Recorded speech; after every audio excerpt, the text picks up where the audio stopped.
Yesterday I met him for the first time in years. He's changed.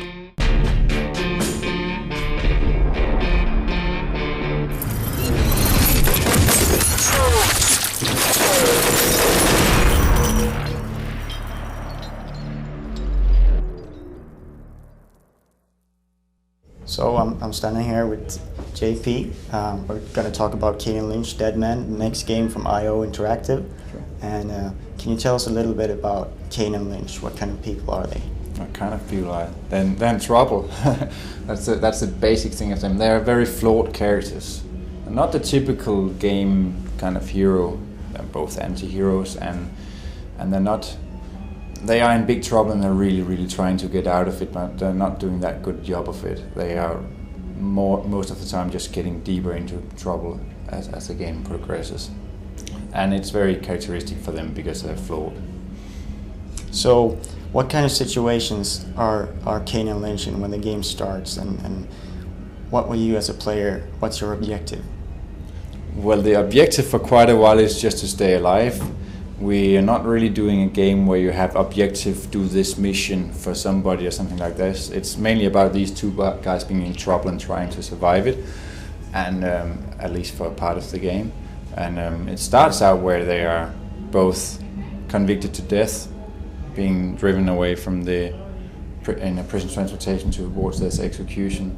And without saying more, it gets a little bit worse than that. What inspirations did you have for the scenario of two guys going at it against everyone, I guess, going on a rampage? And it's kind of a new thing in gaming to do this with two characters like buddies, even though you don't want to call it that. Yeah. What inspirations did you have? First of all, there were some needs. There were some needs to do some acting between characters, and it just really helps to have two of them. And of course we could have done one hero, or even worse, two heroes, but now we chose to have two anti-heroes because as a player you will never really know exactly what they're up to, where they're going, and both of them will have distrust in each other, bordering to hatred. So it's a lot more volatile, it's more a shifty scenario. If they've both been soldiers working in an army or being agents or something like this, I would be pretty sure that when I start a mission I know where I'm gonna end. I can't know with Kane and Lynch because they're both pretty fucked in their mind. So the player controls Kane Yes. throughout the game, or does that change? And can you tell us something about the co-op? Yeah, single player you control Kane and you have Lynch with you. You can order Lynch as other crew members as well. In co-op you logically split up in both of them so that one player plays Lynch and the other one Kane. And it is basically the same game. There's a few areas where we change it a little bit to work a little bit better with co-op, but it is the same experience, and you can also always switch between the two of them. If your friend comes over, you can always just switch into a co-op and play it from there, or go back and do something else in co-op and single. Change the level of difficulty as you want as you go by the game. You were pretty open about your influences, like the Michael Mann, Heat, and Collateral. What kind of other influences have you had when making these games, and how do you sort of put them into the game, and what's your ideas behind that? The Heat thing is, we're inspired by Heat in the way that we like the action and the sound.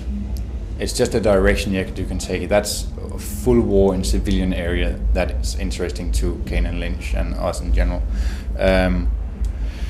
Story-wise, we are looking a little bit more in the direction of Man on Fire, like a guy that gets really angry but also has flaws and is not really that good at solving his problems. And then a lot of the other inspiration has actually been Freedom Fighter to some of it. After making a lot of Hitman games, you decided to make an original property. What went into that decision? Well, it wasn't my decision all, but it's a healthy thing for a company to expand a little bit.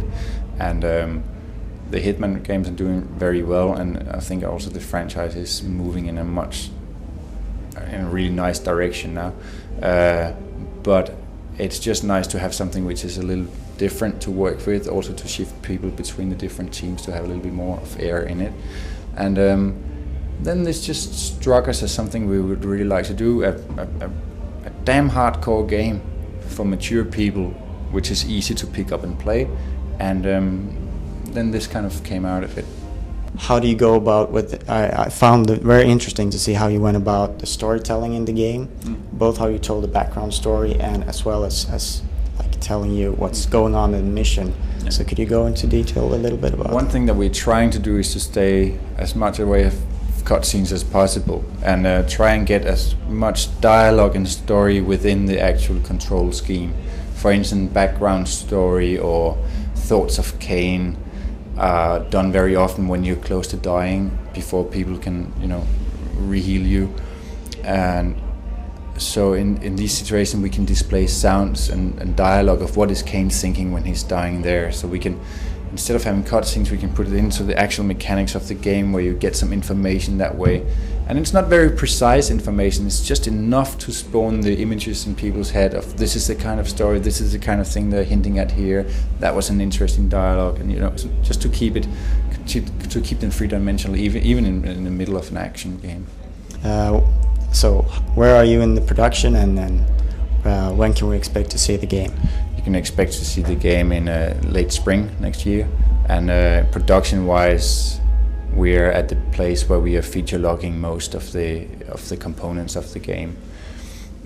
Co-op and multiplayer will be feature logged a little later, but single player is pretty damn close to it. So 60% done. Okay, so you can go into anything more about multiplayer, but it will be there. Will it be online as well? The multiplayer? Yes. And the game is announced for PC and Xbox 360. Yeah. Are you thinking about other platforms? Are you working on it, or how do you view that? It's announced for PC and 360. We're pretty good at other formats as well, so let's see what happens. But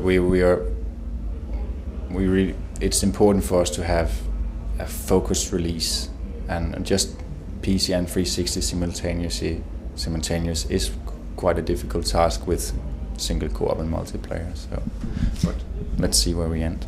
Can we expect to see more from Kane Lynch, or is this a one-off? Or I would be sad if it's a one-off. No, they like we're both doing a game and a franchise. It's this is meant to become bigger, of course.